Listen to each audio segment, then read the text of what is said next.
When you move into a newly constructed home, you don't expect to have major problems with it, but rain is partly responsible for damage to about a dozen homes on Gold Hill Mesa in southwest Colorado Springs.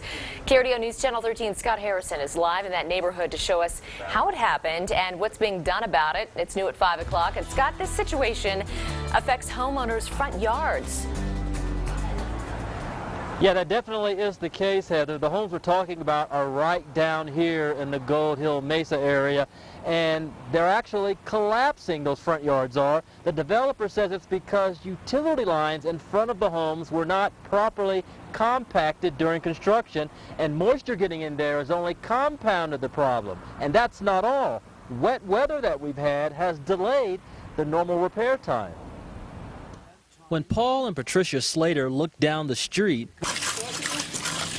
they see what will happen to them next, and eventually to about a dozen neighbors on Portland Gold Drive. Middle of March is when we moved in, and the problems began when we had that month in May that didn't quit raining. These homes were built in January with nicely terraced and landscaped front yards, but they've started to crack, separate, break, or collapse completely. These workers are repairing the damage 1 yard at a time, installing new concrete steps and landscaping. We contacted the developer on this project about the situation.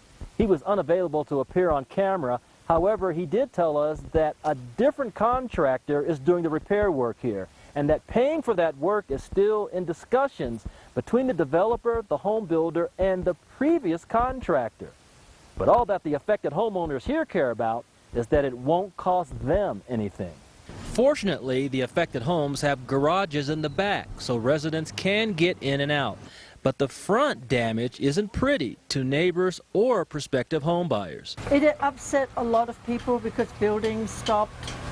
People couldn't move into their homes. They hope the rain won't delay repairs much longer. Now, the block of 3 homes that you see right down there behind me, they're being repaired first. And we've learned that one of the neighbors down there in one of those houses had considered filing a lawsuit over this matter just because it had dragged out for so long. But the developer told us today that he has talked that neighbor out of going to court over this, at least for the time being. The other good news, this problem does not affect the house's foundations, only the front yards where those utility lines were. We'll keep you updated on this. Reporting live for now in Colorado Springs, Scott Harrison, KRDO News Channel 13.